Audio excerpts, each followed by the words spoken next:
الحمد للہ نحمدہ ونستعینہ ونستغفرہ ونؤمن بہ ونتوکل علیہ ونعوذ باللہ من شرور انفسنا من سیئات اعمالنا من یہدہ اللہ فلا مضل لہ من یضلل فلا ہادی لہ واشہد ان لا الہ الا اللہ وحدہ لا شریک لہ واشہد ان محمدا عبدہ ورسولہ اما بعد فإن خیر الحدیث کتاب اللہ وخیر الہدی ہدی محمد صلی اللہ علیہ وسلم وشر الامور محدثاتها وکل محدثۃ بدعہ وکل بدعۃ ضلالہ وکل ضلالۃ فی النار۔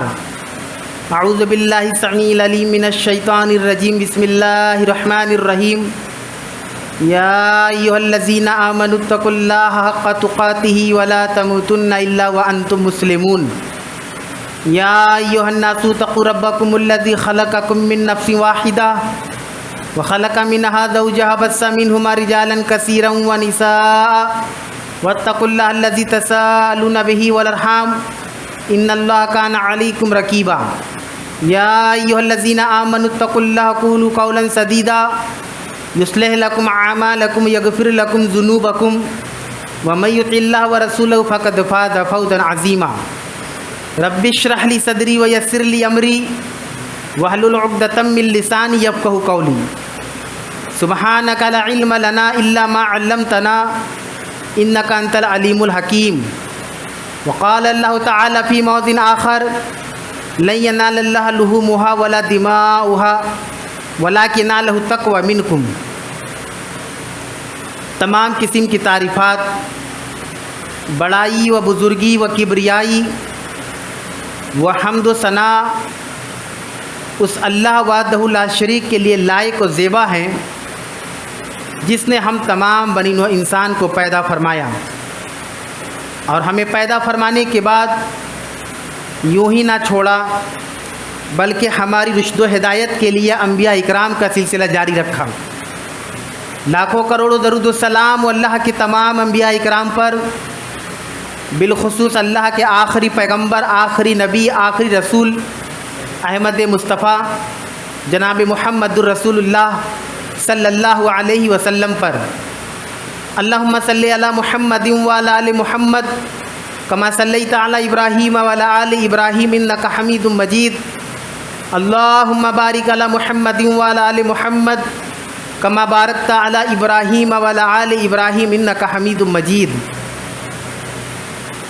محترم و معزز سامعین اکرام و حاضرین جمعہ، دینی و ملی و اسلامی بھائیوں، بالخصوص عزیز بچوں اور لائق احترام پردہ نشین خواتین اسلام، سب سے پہلے اس اللہ رب العالمین کا شکر و احسان، اس کی توصیفات، اس کی بڑائی، اس کی بزرگی کہ اللہ رب العالمین نے ہم تمام لوگوں کو اپنے پاک گھر کے اندر اکٹھا اور جمع فرمایا۔ اور یقیناً اللہ رب العالمین کی بے شمار نعمتوں میں سے یہ بہت بڑی نعمت ہے کہ اللہ تبارک و تعالیٰ نے ہم چنندہ، منتخب کردہ اپنے بندوں کو اپنے گھر کے اندر جمع کیا۔ اس اعتبار سے بھی کہ فتنوں کا دور، انتشار کا دورہ ہے، اور ایسے میں اللہ کی طرف سے توفیق ملے کہ ہم جمعہ کی نماز کی ادائیگی کے لیے اذان سے پہلے اس کے گھر میں جمع ہو سکیں، تو یقین جانیں کہ نعمت صرف اس چیز کا نام نہیں ہے کہ جو ہمیں پیسے کی صورت میں یا اچھے کھانے پینے کی صورت میں یا اچھے ملبوسات لباس کی صورت میں ملے تو وہی نعمت ہے۔ جو سانس ہم لے رہے ہیں اور اللہ تبارک و تعالیٰ اس پر ہماری پکڑ نہیں کر رہا ہے، یہ اس کی نعمت ہے۔ اللہ رب العالمین اپنے پاک گھر میں ہمیں اور آپ کو جمع کر رہا ہے تو یہ اللہ کی نعمت ہے کہ اللہ رب العالمین نے اتنی بڑی آبادی میں اتنے قلیل لوگوں کو چن لیا۔ وَقَلِيلًا مَا تَشْكُرُونَ، قرآن کے اندر اللہ نے بیان کیا کہ بہت کم ہی لوگ ہوتے ہیں جو اللہ کا شکریہ ادا کرتے ہیں۔ اکثریت میں اقلیت کے بارے میں اللہ نے قرآن کے اندر بیان کیا کہ بہت کم لوگ ایسے ملیں گے جو اللہ رب العالمین کا شکر و احسان کریں گے۔ گزشتہ کل یعنی جمعرات کے دن ہم تمام مسلمانوں نے اللہ کے فضل و کرم سے بقرعید کا دن منایا، قربانی کا دن ہم لوگوں نے منایا، جو کہ عربی ماہ کے اعتبار سے ذی الحجہ کی 10ویں تاریخ تھی، جس میں دنیا کے تمام مسلمان اللہ رب العالمین کی رضا اور اس کی خوشنودی کے لیے قربانیاں پیش کرتے ہیں۔ محترم بھائیوں، بیان کرنے کے لیے، بولنے کے لیے، کہنے کے لیے بے شمار باتیں ہیں، اتنی زیادہ باتیں ہیں کہ اگر صبح سے شام تک کی جائے تو ختم نہ ہو، لیکن ان تمام باتوں کو بالائے طاق رکھتے ہوئے ہم ان چیزوں پر اپنے دھیان کو رکھیں جو چیزیں اہم ہیں، جس کی بنیاد اللہ نے قرآن کے اندر رکھی، جس بنیاد کو انبیاء اکرام نے تسلیم کیا اور اسی کے مطابق دعوت و تبلیغ کا فریضہ انجام دیا۔ تو بات بہت ساری ہے کرنے کی، لیکن کوشش یہ ہونی چاہیے کہ ہم مختصر بات میں پوری بات رکھ سکیں۔ مقصد ہمارا بولنا نہیں، مقصد ہمارا سمجھانا ہے کہ ہم اپنے سامنے والے لوگ کو کیسے سمجھا سکتے ہیں۔ اللہ تعالیٰ نے ہمیں پیدا کیا، اس کا مقصد کیا ہے؟ اس کا مقصد اللہ نے بیان کر دیا، وَمَا خَلَقْتُ الْجِنَّ وَالْإِنسَ إِلَّا لِيَعْبُدُونِ، یعنی ہماری تخلیق کا جو مقصد، یعنی دنیا میں جو ہم آئے ہیں، تو اللہ تعالیٰ نے کہا کہ جناتوں اور انسانوں کو ہم نے اپنی عبادت کے لیے پیدا کیا، تو یہ مقصد اولا ہے۔ اب اس میں ہم نیگیٹو نہیں لا سکتے، اس کا مطلب ہم کھانا نہیں کھائیں گے، اس کے مطلب ہم نوکریاں نہیں کریں گے، اس کے مطلب ہم شادیاں نہیں کریں گے، ہم پڑھائی لکھائی نہیں کریں گے، کیونکہ صرف اللہ کی عبادت کرنا ہے، یہ صحیح نہیں ہے۔ اللہ نے مقصد اولا بیان کیا، پہلا مقصد، سب سے بڑا مقصد، ہماری زندگی کا سب سے بڑا مقصد یہ ہے دنیا میں آنے کے بعد کہ ہم اللہ تعالیٰ کی عبادت کریں۔ اللہ تعالیٰ نے اپنی عبادت کے لیے ہمیں اور آپ کو پیدا کیا۔ اب عبادت کا جو کنسیپٹ ہے، ہم یہ سمجھتے ہیں کہ نماز عبادت ہے، روزہ عبادت ہے، قربانی عبادت ہے، صدقہ عبادت ہے، زکوٰۃ و خیرات دینا عبادت ہے، اسی طریقے سے اللہ نے اگر استطاعت دے رکھی تو حج کرنا عبادت ہے، اور کچھ عبادت نہیں۔ بالکل ہے، ایک ذمہ دار آدمی دین بھر محنت مشقت کر کے جو پیسہ کماتا ہے اور اپنے اہل و عیال کا پیٹ بھرتا ہے، وہ بھی عبادت ہے۔ ہم اپنی بیوی کے منہ میں جو لقمہ دے رہے ہیں وہ عبادت ہے۔ تو ہم نے عبادت کے دائرے کو بڑا ہی مختصر کر دیا ہے، کم کر دیا ہے۔ ہم یہ سمجھتے ہیں کہ نماز روزہ ہی عبادت ہے اور کوئی عبادت نہیں، تو یہ صحیح طریقہ نہیں ہے۔ عبادت کے بہت سارے اقسام ہیں، تو اللہ نے ہمیں عبادت کے لیے پیدا کیا اپنی، کہ ہم اللہ تعالیٰ کی عبادت کرنے کے لیے دنیا کے اندر آئے ہیں، یہ مقصد ہمارا اولا ہے۔ اب اللہ تعالیٰ نے جو احکامات نازل کیے قرآن مجید کے اندر، جیسے نماز کے بارے میں، روزہ کے بارے میں، زکوٰۃ کے بارے میں، حج کے بارے میں، دیگر چیزوں کے بارے میں، تو ہم جب اس پر غور کرتے ہیں تو ہمیں غور کرنے کے بعد ایک نتیجہ آتا ہے۔ ایک لڑکا جب امتحان دیتا ہے تو کئی پیپر امتحان دیتا ہے، لیکن سب کا مجموعی چیز ہوتا ہے رزلٹ۔ اس نے اردو کے پرچے میں پہلے سوال کا جواب کیا لکھا، یہ کوئی مسئلہ نہیں ہے۔ بہت ساری چیزوں سے لڑکا جب گزرتا ہے، ایک طالب علم، ایک اسٹوڈنٹ، تو اس کا نچوڑ کیا نکلتا ہے؟ اس کا مارک شیٹ، اس کا رزلٹ اس کا نچوڑ ہے۔ یہی وجہ ہے کہ میں نے ابھی کہا کہ باتیں بہت ساری ہیں، لیکن اتنی باتوں پہ دھیان نہیں دینا ہے، نتیجے کے اوپر آنا ہے کہ اللہ ہم سے چاہتا کیا ہے، اللہ کو مطلوب کیا ہے ہم سے۔ اللہ کو ہماری کوئی ضرورت نہیں۔ اگر ہم اللہ کی عبادت نہیں کریں گے تو کیا اللہ کی شان میں کمی ہو جائے گی؟ اگر اللہ کی ہم تعریف نہیں کریں گے تو کیا اور مخلوقات نہیں ہیں جو اللہ کی تعریف کرتے؟ فرشتے ہیں جو کبھی اللہ کی نافرمانی نہیں کرتے، فرشتے کبھی اللہ کی نافرمانی نہیں کرتے۔ تو مطلوب کیا ہے؟ بہت سارے احکام و مسائل اللہ تعالیٰ نے قرآن مجید کے اندر بیان کیے۔ سورہ حج کی ابھی آیت کریمہ 37 نمبر آیت میں نے آپ کے سامنے بیان کی۔ اللہ نے قربانی ہی کے متعلق بیان کیا، لن ینال اللہ لحومها ولا دماؤها۔ اللہ تعالیٰ کو عربی گرامر میں جب لفظ لن استعمال ہوتا ہے، لام اور نون لن، تو وہ انگلش میں نیور کے معنی میں ہوتا ہے، ہرگز نہیں کے معنی میں آتا ہے۔ لا ینالو نہیں کہا گیا ہے، لن ینال اللہ کہا گیا ہے۔ اللہ تعالیٰ کو، اللہ کہہ رہا ہے کہ اللہ تعالیٰ کو نہ تمہارے قربانی کے جانور کا گوشت پہنچتا ہے اور نہ خون پہنچتا ہے۔ لن ینال اللہ لحومها، لحم کے معنی ہوتا ہے گوشت، اس کی جمع آتی ہے لحوم۔ لن ینال اللہ لحومها ولا دماؤها، جو جانور کل ہم نے قربان کیا، اللہ نے جس کو استطاعت دی، جنہوں نے قربانی کی، اللہ سے دعا ہے کہ اللہ ان کی قربانی کو قبول کر لے، اور جو کسی وجہ سے نہیں کر پائے تو اللہ ان کو اگلے سال مستطیع بنا دے، استطاعت دے۔ اللہ کہہ رہا ہے کہ جو جانور تم ذبح کر رہے ہو، مجھے اس کے گوشت کی کوئی ضرورت نہیں ہے، اور نہ جو خون بہہ رہا ہے اس کے خون کی ہم کو ضرورت ہے۔ اللہ کو مقصود کیا ہے؟ ہم لوگوں کے ساتھ سب سے بڑا مسئلہ یہ ہے کہ اصل چیز کو ہم نظر انداز کر دیتے ہیں۔ ہم کیا کرتے ہیں؟ اصل چیز کو نظر انداز کر دیتے ہیں، اور جو بقیہ چیزیں ہیں، بیکار نہیں بولے، بقیہ جو بچی ہوئی چیزیں ہیں، ہم اس پر زیادہ فوکس کرتے ہیں اور اصل چیز سے محروم ہو جاتے ہیں۔ اصل چیز ہمارا جنت میں جانا ہے۔ ہم اتنی محنت کیوں کر رہے ہیں؟ نماز پڑھ رہے ہیں، نماز کو قائم کر رہے ہیں، اس کے لیے جو اخراجات اس کو برداشت کر رہے ہیں، محنتیں کر رہے ہیں، کوششیں کیوں کر رہے ہیں؟ کسی مسلمان سے پوچھا جائے آپ اتنی محنت کیوں کر رہے ہیں؟ آپ روزہ بھی رکھ رہے ہیں، آپ زکوٰۃ بھی دے رہے ہیں، حج کو بھی جا رہے ہیں، مقصد ہے کہ ہم اللہ کو راضی کر کے جنت میں چلے جائیں۔ بس جنت حاصل کرنا یہ ہمارا ایم ہے، ٹارگیٹ ہے ہمارا، یہی مقصد ہے۔ اللہ کہہ رہا ہے کہ نہ مجھے تمہارے قربانی کا گوشت پہنچتا ہے اور نہ تمہارا خون پہنچتا ہے، وَلَٰكِن يَنَالُهُ التَّقْوَىٰ مِنْكُمْ، اللہ کو جو ہم سے اور آپ سے مطلوب ہے، جو اللہ چاہتا ہے، وہ تقویٰ ہے۔ تقویٰ جس کو کہتے ہیں پرہیزگاری، اتقاء، متقی جس کو ہم کہتے ہیں کہ فلاں شخص بڑا متقی پرہیزگار ہے، کیا معنی ہوا اس کا؟ یہ اس کے اندر پرہیزگاری ہے، ڈرنے والا، خوف الہی اس کے دل میں ہے۔ اللہ تعالیٰ نے قربانی کے متعلق بیان کیا کہ نہ مجھے وہ بڑے بڑے جانور چاہیے، نہ اس کا گوشت چاہیے، نہ اس کا خون چاہیے۔ در حقیقت اللہ نے یہ تہوار، یہ پرب، یہ فیسٹیول اس لیے دیا ہے کہ وہ ڈٹول سکے اللہ تعالیٰ کہ ہمارے اندر تقویٰ کتنا ہے۔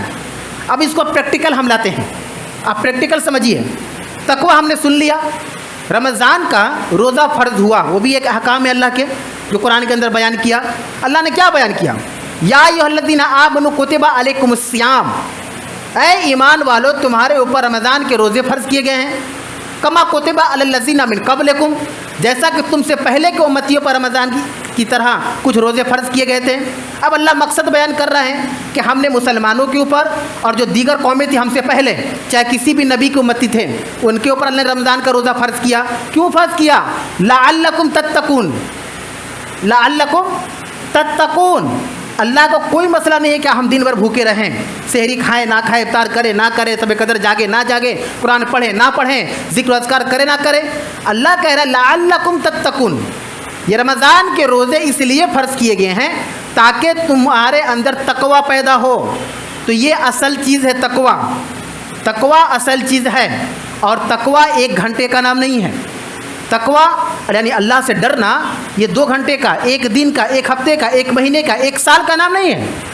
ایک انسان جب تک زندہ رہے گا، جب تک اللہ اس کے جسم میں جان دیا ہوا ہے، تب تک وہ اللہ سے ڈرے، اس کے اندر تقویٰ ہو۔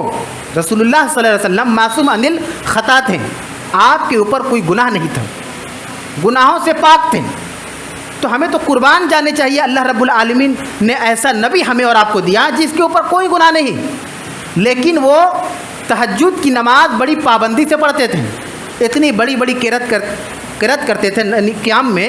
حضرت عائشہ صدیقہ ام المومنین رضی اللہ تعالیٰ عنہا وہ بیان کرتی ہے کہ اللہ کے نبی صلی اللہ علیہ وسلم آپ اتنے لمبے لمبے قیام کرتے، راتوں کو جاگتے ہیں، اللہ کی عبادت کرتے ہیں، جبکہ آپ کے اگلے اور پچھلے سارے گناہ معاف، کوئی گناہ آپ کے اوپر نہیں ہے، کوئی گناہ آپ کے اوپر نہیں ہے۔ لیکن 5 وقت کی نماز کے علاوہ آپ کی رات کی جو نماز ہوتی تھی بڑی سخت ہوا کرتی تھی، بڑے بڑے قیام کیا کرتے تھے، پہلی رکعت میں سورہ بقرہ پڑھ لیا کرتے تھے، یہ آسان نہیں ہے۔ تو نبی اکرم صلی اللہ علیہ وسلم نے کیا بیان کیا؟ کیا بیان کیا؟ یہ جملہ اصل ہے۔ آپ تہجد پڑھتے تھے، ہم سب جانتے ہیں، آپ قیام کرتے تھے، ہم سب جانتے ہیں، رسول اللہ صلی اللہ علیہ وسلم سب سے زیادہ اللہ سے ڈرنے والے تھے، ہم سب جانتے ہیں۔ آپ نے اس کی وجہ کیا بتائی؟ افلا عبدن شکورا، کیا میں اللہ کا شکر گزار بندہ نہ بنوں؟ کیا میں اللہ کا، اے عائشہ کیا میں اللہ کا شکر گزار بندہ نہ بنوں؟ یہ کون کہہ رہا ہے؟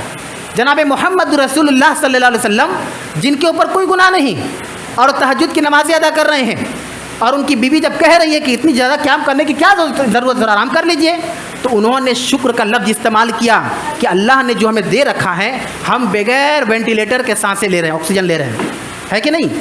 کوئی بل آ رہا ہے کہ آپ کی عمر 40 سال ہو گئی ہے, پیدائش سے لے کے 40 سال تک آپ جو سانس لے رہے ہیں اس کا بل 1 کروڑ روپیہ ہوگا. ایسا بل کچھ آیا ہے؟ یہ اللہ کی شان ہے, یہ اللہ کی بڑی نعمت ہے کہ اللہ تعالیٰ ہمیں زندہ رکھ رہا ہے اور بغیر کسی مشین کے, آلہ کے, بغیر کسی میڈیسن کے ہم سانس لے رہے ہیں. اپنے پاؤں سے چل کر ہم مسجد آ گئے. کیا یہ اللہ کا احسان نہیں ہے؟ کیا یہ اللہ کی نعمت نہیں ہے کہ اللہ تعالیٰ نے اس قدر ہمیں اچھا بنا رکھا ہے؟ اور اللہ سے دعا ہے کہ آگے بھی ہم صحت مند رہیں انشاءاللہ. تو ہم چل کر مسجد آ گئے. کیا یہ اللہ کی نعمت نہیں ہے؟ کیا اس پر اللہ کا شکریہ ادا نہیں ہونا چاہیے؟ کیا ہم اپنے تقوی کو نہیں باہر کر نکالیں کہ اللہ تعالیٰ اتنی چیزوں سے نوازنے والا ہے؟ بہت ساری ہے, بہت ساری نعمتیں. وَإِن تَعُدُّوا نِعْمَتَ اللَّهِ لَا تُحْصُوهَا, اگر تم اللہ کی نعمتوں کو گننا چاہو تو شمار نہیں کر پاؤ گے, شمار نہیں کر پاؤ گے. دنیا میں آج تک ایسا کیلکولیٹر بنا ہی نہیں کہ ایک مسلمان اللہ کی نعمتوں کو کاؤنٹ کرے, اس میں حساب جوڑیں اور کیلکولیٹر بتا دے کہ اللہ کتنی نعمت ہے. بنا ہی نہیں ہے, کوئی کمپیوٹر نہیں ہے. قرآن کہہ دیا کہ اگر تم اللہ کی نعمتوں کو گننا چاہو تو گن نہیں پاؤ گے, شمار نہیں کر پاؤ گے. اللہ نے اتنا دے رکھا ہے ہمیں اور آپ کو. اللہ کیا چاہتا ہے ہم سے اس کے بدلے میں؟ اللہ ہم سے اس کے بدلے میں تقوی چاہتا ہے. ہم نے کل قربانیاں پیش کی. کیوں پیش کی؟ ہم اپنے جانور کو کھڑا کر دیتے, کھوٹا میں باندھ دیتے, اور بقرعید کی نماز پڑھنے کے بعد جب یہاں سے ہم گئے تو تھوڑا دیر کے لیے کسائی کو ہولڈ میں کر دیتے, تھوڑا آپ رکیے 10 منٹ. ہم جانوروں کو دیکھتے اور اپنے آپ سے سوال کرتے کہ آخر ہم قربانی کر کیوں رہے ہیں. سوال کرنے سے بہت سارے جوابات سامنے آتے ہیں. دل کے اندر جو خرابیاں ہیں, دل کے اندر جو گندگیاں ہیں وہ باہر نکلتی ہے. ہم پوچھیں اپنے آپ سے, اچھا یہ بکرا, یہ گائے ہم نے کھڑا کیا ہوا ہے, ابھی اس کو ہم ذبح کریں گے. اللہ کہہ رہا ہے کہ مجھے اس بکرے کی ضرورت نہیں, اللہ کہہ رہا ہے مجھے اس جانور کی ضرورت نہیں, اللہ کہہ رہا ہے اس کے گوشت کی ضرورت نہیں, اللہ کہہ رہا ہے اس کے خون کی ضرورت نہیں. اللہ کہہ رہا ہے میرے بندو تقوی دکھاؤ. تقوی, پرہیزگاری, اللہ کا خوف اپنے دل میں 24 گھنٹے, ہفتے بھر, سال بھر, زندگی بھر اپنے دل کے اندر ہو. آپ جانتے ہیں تقوی کیا ہے؟ آپ سوچ رہے ہیں کہ بار بار تقوی کا لفظ آ رہا ہے. تقوی کیا ہے؟ تقوی کیا ہے اس کو مثال سے سمجھیے. فجر کی اذان میں مؤذن پکارے گا الصلاۃ خیر من النوم, نماز نیند سے بہتر ہے. حی علی الصلاۃ, اور نماز کی طرف, حی علی الفلاح, اور کامیابی کی طرف. تقوی یہ ہے کہ آنکھ سے نیند پھٹ جائے. اللہ کا ڈر سمجھتے ہیں؟ اللہ کا ڈر کس کو بولتے ہیں؟ نیند پھٹ جائے گی, نیند پھٹ جائے گی. یا اللہ بادشاہوں کا بادشاہ بلا رہا ہے. ایک عام آدمی جو دنیا میں بڑے عہدے والا ہے اگر آتا ہے تو ہمارے کپڑے وغیرہ, ہمارے حلیہ سب ہم ٹھیک کر لیتے ہیں, کیونکہ ایک VIP سے ملنے جا رہے ہیں. کس سے ملنے جا رہے ہیں؟ ایک مرتبے والا ہے, ایک عہدے والا ہے, تو اس کے لیے کتنی تیاریاں کرتے ہیں ہم. سارے ڈیکوریشن جو ہوتے ہیں کہیں کچھ خراب نہ ہو جائے, ان کو برا نہ لگ جائے, اس کا بھی رب اللہ تعالیٰ ہے. اس دنیا کے اندر جو بڑے بڑے VIP لوگ ہیں ان کا بھی رب اللہ تعالیٰ ہے, ہمارا بھی رب اللہ تعالیٰ ہے. اللہ صبح میں پکار رہا ہے. ہم نے کل قربانیاں کیا, فجر کی نماز چھوڑ دیا, کل ہم نے قربانی کی. تو ایک بات میرے بھائیو یاد رکھیے, یہ دنیا نہیں ہے کہ کسی کو ہم بیوقوف بنا کے نکل لیں گے اور اپنے آپ کو کالر سیدھا کر لیں گے کہ ہم کامیاب ہو گئے. یہ اللہ تعالیٰ ہے. آسمان کے اوپر میں کیا ہے وہ جانتا ہے, زمین کی گہرائی میں کیا اللہ جانتا ہے, ہمارے سینوں میں کیا چل رہا اللہ جانتا ہے, ہمارے دماغ میں کیا چل رہا اللہ کو پتہ ہے. ان اللہ علیم الخبیر, تمام چیزوں کا خبر اللہ رب العالمین کے پاس, وہ خبیر بھی عالم بھی ہے. یہ اللہ کی شان ہے. تو اللہ تو قربانی میں تقوی مانگ رہا ہے, اس کو جانور کی ضرورت نہیں ہے, نہیں ضرورت اللہ رب العالمین کو. وہ تقوی ہمیں چاہیے, وہ تقوی ہمیں چاہیے. اب ایک مقام پہ اللہ تعالیٰ بیان کر رہا ہے, ہم اللہ سے دعا مانگتے ہیں نا.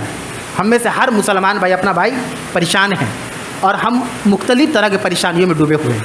جتنے لوگ یہاں بیٹھے ہوئے ہیں سب کسی نہ کسی مسئلے میں پریشان ہیں. اللہ سے دعا ہے کہ اللہ سب کی پریشانیوں کو آسانی میں بدل دے. کوئی کسی وجہ سے, کچھ وجہ سے, ہر آدمی اپنے دماغ میں پریشانی ٹینشن کو لیے ہوا ہے. پھر وہ نماز میں آتا ہے, اللہ کے سامنے جھکتا ہے, دعا مانگتا ہے, گڑ گڑاتا ہے, روتا ہے کہ اللہ ہمارے ساتھ یہ مسائل ہے, تو اس کو حل کر دے. وہ دعا مانگتا ہے. ہوتا کیا ہے کہ کئی سالوں سے ہم دعا مانگ رہے ہیں لیکن دعا ہماری قبول نہیں ہو رہی ہے. پرابلم یہ ہو جاتا ہے کہ یا اللہ ہم کئی سال سے مانگ رہے ہیں دعا اور ہمارے مسئلے حل نہیں ہو رہے ہیں, یا اللہ ہم نے آپ سے یہ مانگا تھا حل نہیں ہو رہے, اور زیادہ ہم پریشان ہو جاتے ہیں. تو دعا کے بھی آداب ہے. جب کبھی دعا کے بارے میں تقریر ہو تو آپ لوگ سن لیں گے انشاءاللہ تعالیٰ. تو اس کے بھی ایک آداب ہے, اس کا بھی طور طریقہ ہے. اب قبولیت کی بات ہو رہی ہے کہ دعا قبول کیسے ہوگا. اللہ تعالیٰ قرآن مجید کے اندر بیان کر رہا ہے انما یتقبل اللہ من المتقین. اللہ تعالیٰ متقیوں سے قبول کرتا ہے. اللہ تعالیٰ کن کی دعا قبول کرتا ہے؟ کن کی دعا اللہ قبول کر رہا ہے؟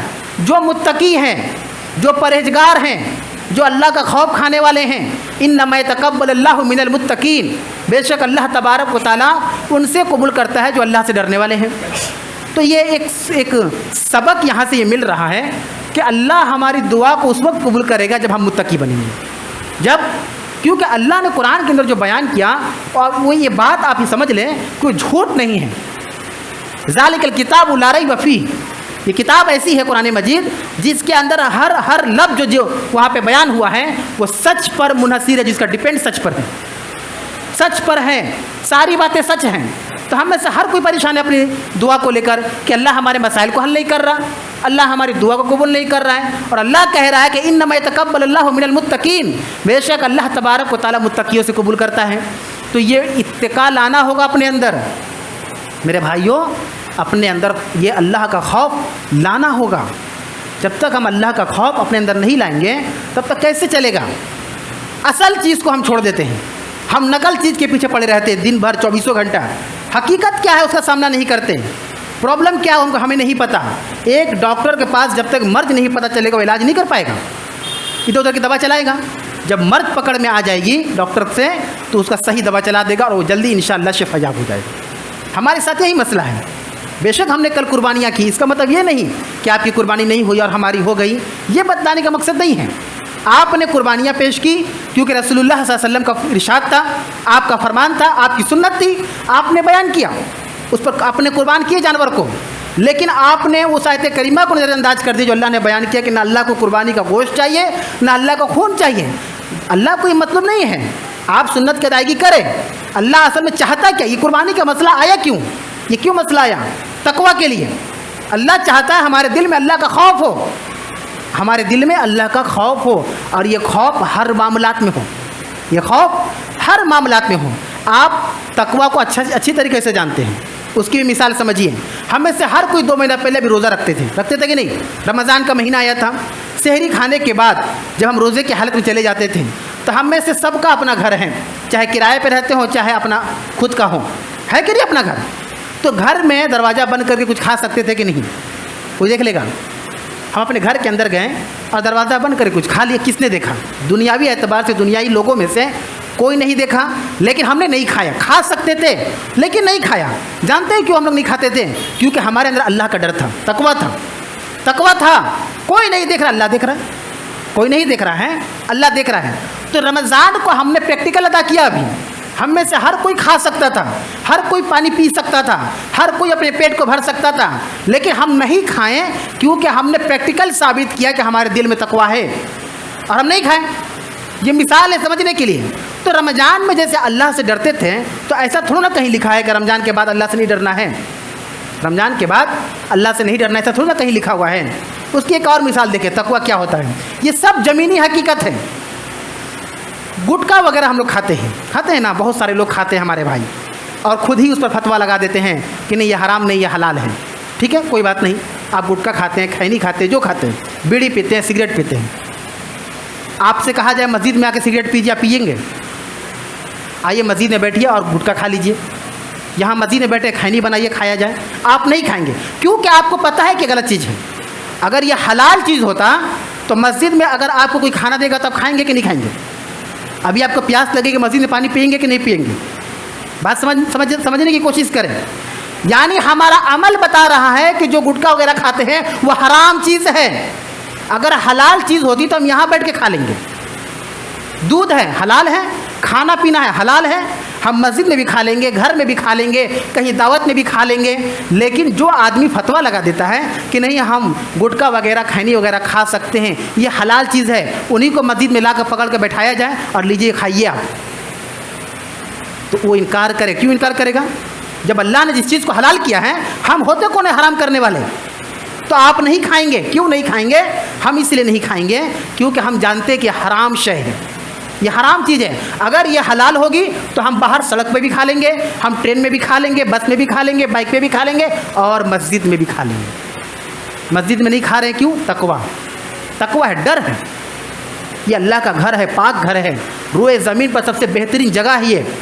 یہ سب پریکٹیکل باتیں ہیں، یہ بات بہت زیادہ اس کو ربڑ کی طرح کھینچنے کی، سمجھانے کی ضرورت نہیں ہے۔ ہم خود ہی جانتے ہیں کہ وہ چیزیں صحیح نہیں ہیں، لیکن جب ہم گھر سے مسجد سے باہر نکلتے ہیں تو ہمارا معاملہ بدل جاتا ہے، ہمارا معاملہ بدل جاتا ہے۔ یعنی اصل میں میرے بھائی بات یہ ہے کہ اللہ کے خوف کو ہم نے تقسیم کر دیا، ڈسٹریبیوٹ کر دیا ہے۔ جیسے مثلا اللہ سے ڈرنا ہے مسجد میں جھوٹ نہیں بولیں گے، مسجد میں غیبت نہیں کریں گے، مسجد میں چغلی نہیں کریں گے، مسجد میں ایک دوسرے کی برائی نہیں کریں گے، مسجد میں گالیاں نہیں دیں گے، مسجد میں فحش بات نہیں کریں گے۔ اور جیسے ہی ہم ایگزٹ ہوتے ہیں مسجد سے، ہم جھوٹ بھی بول رہے ہیں، غیبت بھی کر رہے ہیں، چغلی بھی کر رہے ہیں، گالیاں بھی دے رہے ہیں، ہے کہ نہیں؟ یہ زمینی حقیقت ہے۔ تو ہماری یہ سوچ یہ ہے کہ اللہ مسجد میں ہے اور مسجد کے علاوہ کہیں نہیں ہے۔ بات سمجھ میں آ رہی ہے؟ اللہ مسجد میں ہے تو ہم جھوٹ نہیں بول رہے ہیں، گالیاں سے بات نہیں کر رہے ہیں۔ ورنہ آج کل مسلمان نوجوانوں کا جو حال ہے کہ ان کے زبان پہ اگر گالیاں نہ نکلے تو ایسے لگتا ہے کہ ورڈ انکمپلیٹ ہے، سینٹینس جو ہے ہم نے انکمپلیٹ کہا۔ یا ایھا الذین آمنوا قولوا قولا سدیدا، اللہ نے کہا ایمان والو جب زبان کھولو بات کرو تو درست بات کرو۔ اور رسول اللہ صلی اللہ علیہ وسلم نے کہا کہ تم میں سے جب کوئی بات کرے تو اچھی بات کرے، ورنہ چپ رہے، خاموش رہے۔ یہ تو سارے احکام بیان کیے گئے ہیں۔ تو ہمیں تقویٰ مسجد میں ہے، ہم مسجد میں کچھ نہیں کر سکتے، لیکن جب باہر جا رہے ہیں اپنا کاروبار کر رہے ہیں، جھوٹ بول کے کر رہے ہیں، دھوکہ دے رہے ہیں، یہ کر رہے ہیں، اس طرح کے معاملات ہیں ہمارے ساتھ۔ اللہ تبارک و تعالیٰ نے جتنے احکام نازل فرمائے اس میں سر فہرست تقویٰ کو رکھا۔ تقویٰ بہت بڑی چیز ہے۔ ہم نے حضرت ابراہیم علیہ السلام کی سنت کو ادا کیا، ان کے طریقے کو ادا کیا، اللہ تعالیٰ نے رہتی دنیا تک ان کے سنت کو قائم کر دیا۔ ہم نے ابراہیم علیہ السلام کی زندگی سے کیا سیکھا؟ ہم نے ابراہیم علیہ السلام کی زندگی سے کیا سیکھا؟ کوئی نان مسلم، کوئی غیر مسلم آدمی بھائی ہیں اور ہم سے سوال کر لے راستے میں، سفر میں، ٹرین میں، بس میں، جہاز میں، کہیں پر بھی کہ بھائی آپ لوگوں کے یہاں آج پرب کا دن تھا، تہوار کا دن تھا، کیوں منایا جاتا ہے؟ آپ ایک عید مناتے ہیں رمضان کے بعد اور ایک عید مناتے ہیں ذوالحجہ کے مہینے میں، آپ کیوں مناتے ہیں؟ تو ہم کیا جواب دیں گے اس کا؟ ہمارے پاس جواب کیا ہے جبکہ ہم حضرت ابراہیم علیہ السلام کی سنت سے ناواقف ہیں؟ قرآن مجید بھرے پڑے ہیں آپ کے اعمال سے، حضرت ابراہیم علیہ السلام کے اعمال سے۔ حضرت ابراہیم علیہ السلام کو بس ایک چھوٹا سا خواب دکھایا گیا۔ خواب یہ تھا کہ وہ اپنے بچے کو ذبح کر رہے، بچے مطلب بیٹے کو، حضرت اسماعیل علیہ السلام کو۔ ان کے دو بیٹے تھے، دو بیوی تھی، ایک سارہ ایک ہاجرہ، اور دونوں سے ایک ایک بیٹے تھے، ایک اسماعیل علیہ السلام اور ایک اسحاق علیہ السلام۔ اسماعیل علیہ السلام کو دیکھ رہے کو ذبح کر رہے ہیں، آپ کی آنکھ کھل جاتی ہے گھبراہٹ کے مارے۔ یہ گھبراہٹ کیوں جانتے ہیں؟ محبت، دلی لگاؤ، یہی تو گھبراہٹ پیدا کرنے اپنے دل میں کہ اذان ہو اور ہم نکل جائے مسجد کے لیے۔ یہ گھبراہٹ، ان کی گھبراہٹ اس لیے بڑھ گئی کہ اپنے بیٹے کو ذبح کر رہے ہیں۔ اور انبیاء کا خواب سچا ہوتا ہے، نبی جو خواب دیکھتے ہیں وہ خواب سچا ہوتا ہے۔ اللہ تعالیٰ نے کچھ کہا نہیں، کوئی آیت نازل نہیں کیا، کوئی احکام نازل نہیں کیا، ان کو صرف بس خواب میں دکھا دیا۔ تو ہمارے یہاں ایک جملہ بولا جاتا ہے جس کو معقولہ کہتے ہیں کہ عقل مند کے لیے اشارہ کافی ہے نا، بولتے ہیں نا۔ ابراہیم علیہ السلام کو اشارہ مل گیا کہ اللہ تعالیٰ آپ کو حکم دے رہا ہے کہ آپ اپنے بچے کو قربان کیجیے، آپ کو حکم آ رہا ہے۔ یہاں پہ ایک نقطہ یاد رکھے کہ ہماری زندگی میں سب سے زیادہ محبت کا حقدار ہمارا رب ہے۔ کون ہے؟ ہمارا رب۔ ہماری زندگی میں سب سے زیادہ محبت کا حقدار ہمارا اللہ ہے۔ ہم اللہ سے سب سے زیادہ محبت کریں کیونکہ اس نے ہم کو پیدا کیا۔ اس کے بعد محمد رسول اللہ صلی اللہ علیہ وسلم کی محبت ہے، اس کے بعد والدین کی محبت ہے، ماں باپ کا بڑا اونچا مقام ہے۔ خواب میں دیکھے بچے کو ذبح کر رہے ہیں، سمجھ گئے کہ ہم نبی یا نبی خواب سچا ہوتا ہے۔ تو یہ درس ملا کہ ابراہیم علیہ السلام نے انکار نہیں کیا، اللہ تعالیٰ سے کنورسیشن، گفتگو نہیں کیا کہ اللہ تھوڑا سا اس میں کم کر دے۔ جیسے ہم لوگ مسلمان ہیں نا تو ہم لوگ شارٹ کٹ اپنانا چاہتے ہیں، ہمارے حالات ایسے ہو گئے ہیں، اتنے کمزور ہو گئے ہیں کہ اللہ کے احکام کو کرنے کے لیے ہمیں اس میں سہولت چاہیے، کنسیشن چاہیے۔ ایسے نہ کر کے ویسے فرض نماز کو اس کے وقت پہ نہیں پڑھیں گے، کب پڑھیں گے؟ 2 بجے تک پڑھ سکتے ہیں، 2 بجے تک پڑھ سکتے ہیں۔ ان الصلاۃ کانت علی المؤمنین کتابا موقوتا، اللہ نے کہا کہ بے شک نماز مومنوں کے اوپر اس کے مقررہ اوقات میں فرض ہیں۔ تو قرآن کے وہ الفاظ صحیح ہے کہ ہمارے قول صحیح ہے۔ پھر ہم کہتے ہیں کہ ارے مولوی صاحب ایسا معاملہ ہے کہ یہ مسلم کنٹری نہیں نہ ہے، ہمارے یہاں جو معاملہ ہے ایسا معاملہ ہے ویسا معاملہ ہے۔ تو میرے بھائی کیا بول رہے ہیں اس کو سوچ رہے ہیں؟ یعنی ہمارا کہنے کا مطلب یہ ہے کہ اللہ تعالیٰ نے جو شریعت ہمیں اور آپ کو دی کب تک دی ہے؟ قیامت کی صبح تک یہ دین رہے گا۔ تو کیا اللہ کو نہیں پتا تھا کہ 2023 میں مسلمان بیزی ہو جائیں گے, دکان میں بہت زیادہ بھیڑ ہو جائے گی, تو اللہ نے زبردستی ٹھوپ دیا کہ نماز کو ٹائم پہ پڑھنا ہے؟ نعوذ باللہ من ذالک. یعنی اللہ پہ ہم الزام لگا رہے ہیں. لگا رہے کہ نہیں لگا رہے؟ ہم کہتے ہیں نا دکان خالی نہیں رہتا ہے, کام اتنا بیزی رہتا ہے, اتنا مشغول رہتا ہے, ہم کر نہیں پاتے, اٹھ نہیں پاتے, باس کی نظر رہتی ہے آفس کے اوپر. تو کیا اللہ کو نہیں پتا تھا کہ 2023 آئے گا؟ کیا اللہ کو نہیں معلوم تھا 2023 میں مسلمان اتنے کاموں میں پھنسے رہیں گے؟ پھر بھی اللہ کہہ رہا ہے کہ نماز کو وقت پہ پڑھو. نکالنا ہوگا. یہی تو قربانی ہے. قربانی تو اسی کا نام ہے کہ اللہ نے بلا لیا تو ہم کسی کی بات نہیں سنیں گے. کیا کرے گا؟ نوکری سے نکال دے گا. وہ رزاق تھوڑی نہ ہے. رزاق کون ہے؟ رزاق اللہ تعالیٰ ہے. رزق دینے والا اللہ رب العالمین ہے. لیکن ہمارا اتنا عقیدہ مضبوطی نہیں ہے.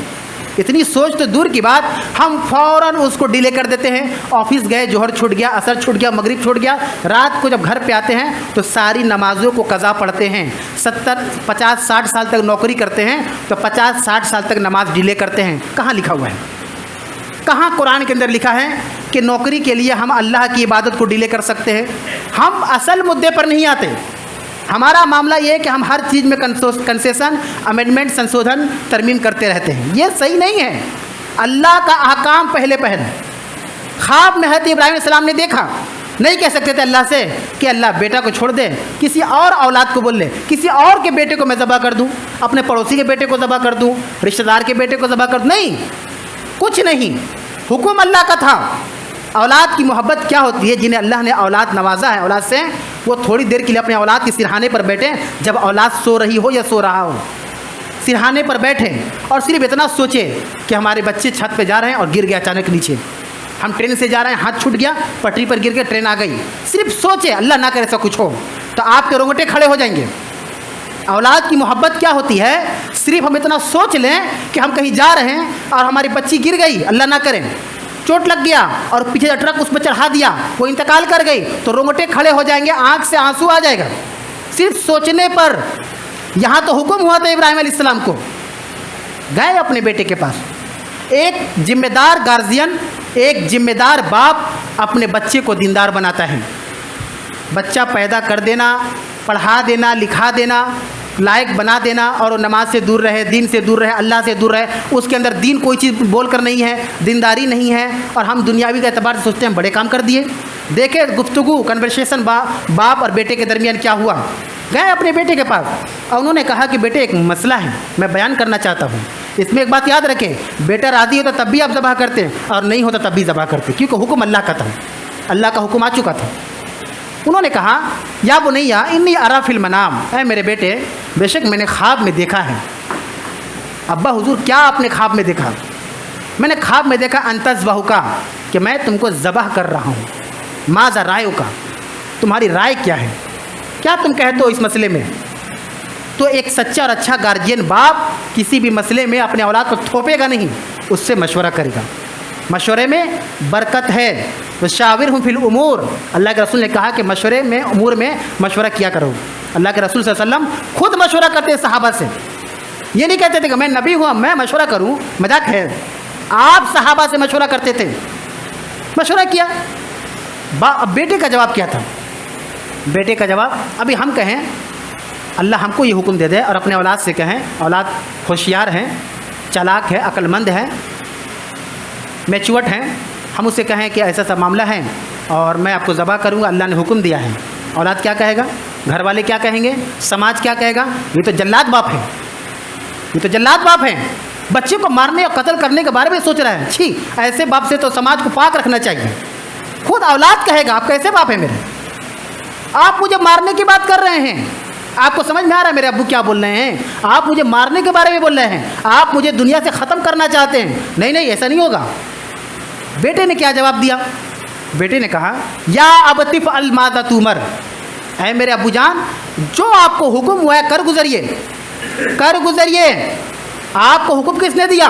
یہ نہ دنیا میں کسی بادشاہ کا قول ہے, یہ نہ کسی فلاں کا قول ہے, یہ آپ کے رب نے کہا ہے, جو میرا بھی رب ہے آپ کا بھی رب ہے, اور اللہ نے جب کہا ہے تو اس میں خیر ہے. یہ ہمارا عقیدہ ہونا چاہیے کہ اللہ کے ہر کام میں خیر اور حکمت ہے. کتنا بہترین تربیت حضرت ابراہیم علیہ السلام نے اپنے بچے کو دیا, بہترین تربیت. صرف اچھا کھلا دینا ایک اچھے باپ کی ذمہ داری نہیں ہے. اچھا کپڑا بدن پہ پہنا دینا یہ اچھے باپ کی پہچان نہیں ہے. اس کے اندر تربیت کیسی ہے؟ تربیت کس کو کہتے ہیں معلوم ہے؟ کہ اذان ہو جائے تو بیٹا باپ سے کہے کہ ابو نماز پڑھنے چلیے. یہ تربیت ہے. ابو اٹھیے ٹائم ہو گیا نماز پڑھنے چلیے اللہ بلا رہا ہے. یہ اچھی تربیت ہے. کوئی مہمان آ جائے بچے سلام کر دیا اچھی تربیت ہے؟ اور نماز پڑھ ہی نہیں رہا بیٹا میرا, روزہ سے مطلب نہیں ہے, جوان ہو گیا چہرے پہ داڑھی نہیں ہے, یہ کیسی تربیت ہے؟ کنسیشن نہیں چاہیے ہمیں. اگر جنت ہمیں چاہیے تو جیسا اللہ نے کرنے کو کہا ویسا کرے. ہم کسی کارخانہ میں کام کریں گے اور کمپنی کی آدھی بات مانیں گے آدھی بات نہیں مانیں گے, پوری تنخواہ دے گا ہم کو؟ سوچیں نا, آپ کسی کارخانے میں کام کر رہے ہیں اور اس کی 50% بات کو مان رہے ہیں اور 50% باتیں نہیں مان رہے اس کا. ہم بول رہے سامان وہاں رکھ دو, ہٹ پھینکو, آپ ٹائم سے کام میں نہیں آئیں گے, ٹائم سے کام پہ آپ ایک دن چھٹی مت کیجیے, آج کام کا لوڈ ہے رہ جائیے, نہیں رہیں گے ہم. وہ رکھے گا ہم کو؟ نہیں رکھے گا. تو اللہ کیسے ہمیں جنت دے دے گا؟ تھوڑی سی اچھائی کرتے تھوڑی سی نہیں کرتے ہیں. یا بطف ماذا تمر, اے میرے باپ کر گزری جیسا آپ کو حکم ہوا ہے. ستجدنی انشاءاللہ من الصابرین, انشاءاللہ تعالی عن قریب آپ مجھے صبر کرنے والوں میں سے پائیں گے. اسماعیل علیہ السلام نے یہ نہیں کہا کہ میں صابر ہوں, میرے اندر بہت صبر ہے, صبر کوٹ کوٹ کے بھرا ہوا ہے. یہ کریڈٹ بھی حضرت اسماعیل علیہ السلام نے اللہ تعالیٰ کو دیا کہ اگر اللہ نے چاہا تو آپ مجھے صبر کرنے والوں میں سے پائیں گے. ہم تھوڑی سی کامیابی ہم کو مل جاتی ہے تو ہم کہتے ہیں کہ یہ میری محنت ہے, رات رات بھر جاگتے تھے, بڑی محنت کرتے تھے, بڑی مشقت کرتے تھے, بڑی قربانیاں بڑی بلیدان میرے والد نے دیا ہے, تب جا کر میں اس لائق بنا ہوں. نہیں, بالکل غلط, بالکل غلط. میرے بھائیوں, میں جو کچھ بھی ہوں یہ اللہ کا دیا ہوا ہے. اگر اللہ کی رحمت نہیں ہوتی تو کتنا بھی محنت کر لیجیے کامیابی نہیں ملے گی. اگر اللہ کا ہاتھ نہیں رہے گا ہمارے اوپر تو کتنا بھی ہم ادھر ادھر محنت مشقت کر لیں کچھ حاصل ہونے والا نہیں ہے. اصل جملہ یہ ہے کہ آج میں جو کچھ بھی ہوں, میرے پاس جو کچھ بھی ہے وہ میرے رب کا دیا ہوا ہے. میرا کوئی کمال نہیں ہے, میری کوئی طاقت نہیں ہے. ارے اگر اللہ چاہ لے تو سوئے تو رات کو اٹھے نہیں, مر جائے, لاش ہماری اٹھے صبح میں. اللہ اگر چاہ لے تو ہم یہیں جم جائے, اتر نہ سکے نیچے. ایک ایک قدم کے ہم محتاج ہیں اللہ رب العالمین کے. یہ بیٹے نے باپ سے کہا, حوصلہ بڑھا دیا باپ کا. کانفیڈنٹ لیول کیا ہوگا حضرت ابراہیم علیہ السلام کا؟ ان کو لگا ہوگا کہ میرا بیٹا انکار کرے گا, منع کرے گا. اس نے کہا کہ اے میرے ابا آپ کر گزریے, آپ کر گزریے جو اللہ نے آپ کو حکم دیا ہے, انشاءاللہ تعالیٰ آپ مجھے صبر کرنے والوں میں سے پائیں گے. تو ہم نے تو صرف جانور ذبح کیا, ہمیں پتہ ہی نہیں کہ تقویٰ کیا ہے. ہمیں معلوم ہی نہیں کہ باپ اور بیٹے کے درمیان جو باتیں ہوئیں وہ کتنی تاریخی الفاظ تھے. یہ سب غور کرنے کی بات ہے میرے بھائیوں, غور کرنے کی بات ہے. ہم مسلمان ہیں, یہ دنیا ہمارا ایگزامینیشن ہال ہے, ہم امتحان میں بیٹھے ہوئے ہیں, ایک ایک منٹ ایک ایک لمحہ امتحان میں گزر رہا ہے. ہر طرح کے اٹینڈنس بھی ہو رہے ہیں, 5 وقت کی نماز ہے, فجر میں آئے کہ نہیں آئے, ظہر میں آئے کہ نہیں آئے, سب ریکارڈڈ ہے. یہ تو کیمرہ وغیرہ آج کی ایجاد ہے, سب ریکارڈڈ ہے, سب ریکارڈ ہو کے اللہ کے یہاں جا رہا ہے. اللہ کے رسول نے کہا کہ ہر سوموار ہر جمعرات کو بندوں کے اعمال اللہ کے یہاں پیش کیے جاتے ہیں, ہفتے میں 2 دن, سوموار اور جمعرات کو. اللہ کے رسول نے آگے بیان کیا, اسی لیے میں پسند کرتا ہوں کہ جب میرے اعمال اللہ کے پاس جائے تو میں روزے سے ہوں, میں روزے سے رہوں. تو یہ چیزیں ہیں کہ جو قربانی کل ہم نے پیش کی, اللہ سے دعا ہے کہ اللہ سب کی قربانیوں کو قبول فرمائے. لیکن اس سے ہم نے سبق کیا حاصل کیا؟ اللہ کو یہ مقصد نہیں ہے کہ آپ ایک دن جانور ذبح کر دیجئے اور سال بھر اپنی من کی زندگی گزاریں, ایسا نہیں ہے. تقویٰ پیدا کرنا اپنے اندر, جب تقویٰ پیدا ہوگا تو اللہ اس تقوی کی بدولت عزت دے گا, اللہ اس تقوی کی وجہ سے شہرت دے گا, اللہ اس تقوی کی وجہ سے برکت دے گا. اللہ تعالیٰ دنیا کے اندر بھی سرخرو کرے گا, مرنے کے بعد بھی جنت کے میں اعلیٰ سے اعلیٰ مقام اللہ رب العالمین ہمارے اور آپ کے لیے جو بنا رکھا ہے متقیوں کے لیے, وہ اللہ تبارک و تعالیٰ ہمیں اور آپ کو دے گا. یہ چیزیں ہمیں کرنے کی ضرورت ہے. ہم پریکٹیکل کریں, کبھی تھکے نہیں, کنسیشن میں نہ جائیں, چھوٹ میں نہ جائیں. کر بھی سکتے ہیں, نہیں بھی کر سکتے, کل کر لیں گے, اگلے سال کر لیں گے. زندگی اور موت کا کوئی ٹھکانہ نہیں, اور موت نے کبھی انسان کو مہلت دیا نہیں. ہم میں سے کوئی نہیں جانتا کون اس دنیا سے چلا جائے گا. تو تاریخ رکھنے سے بہتر ہے کہ اللہ تعالیٰ نے جو ہمیں ہدایت دے رکھی ہے, بڑا قیمتی چیز ہے. یہ جو مسلمان ہم ہیں, یہ بہت قیمتی چیز ہے, آپ خرید نہیں سکتے پیسہ سے. فرعون کے پاس پیسے کی کمی تھی, فرعون کے پاس پیسے کی کوئی کمی نہیں تھی. انا ربکم الاعلی, اس نے کہا تھا میں ہی تم لوگوں کا سب سے بڑا رب ہوں. لیکن اللہ نے اسے ہدایت نہیں دی, وہ کفر کی حالت میں مرا, کفر کی. ابو جہل مکہ کا بہت بڑا طاقتور پاورفل آدمی تھا, کسی چیز کی کمی نہیں تھی, نہ طاقت کی نہ دولت کی. لیکن اللہ نے اسے ہدایت نہیں دی, ہدایت سے اللہ نے اسے محروم کر دیا. اور ان لوگوں نے پیسے سے ہدایت خرید بھی نہیں پایا. تو اللہ نے ہمیں جو ہدایت دے رکھی ہے یہ بڑی قیمتی شے ہے، ہیرے سے بھی زیادہ قیمتی ہے کہ اللہ نے ہمیں ہدایت دیا ہے، اس کی ہم قدر کریں۔ نعمت کی قدر نہیں کریں گے اللہ چھین لے گا نعمت کو، یاد رکھیے، جو نعمت اللہ نے دے رکھی ہے اس کی قدر نہیں کریں گے تو اللہ تعالیٰ اس کو لے لے گا کہ بیکار ہے، یہ برباد کر دے گا۔ تو ہمیں ضرورت اس بات کی ہے کہ ہم قربانی سے اپنے اندر تقوی پیدا کریں کہ انشاءاللہ اب اللہ سے ہم ڈریں گے، ہر پل ہر لمحہ ڈریں گے، تاکہ اللہ تعالیٰ ہمیں مرنے کے بعد ہماری قبروں کو نور سے بھر دے اور ہمیں جنت الفردوس کے اعلیٰ مقام پر فائز کر دے۔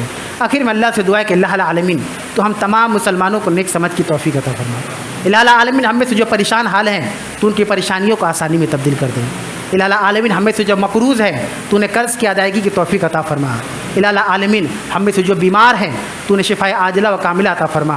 الہ العالمین ہمارے جو نوجوان بھائی بے روزگار ہیں، تیرے خزانے میں کسی چیز کی کمی نہیں ہے، تو ہی سب کو عطا کرنے والا ہے، ہمارے نوجوان بھائیوں کو رزق حلال سے جوڑ دے۔ آمین۔ وآخر دعوانا ان الحمد للہ رب العالمین۔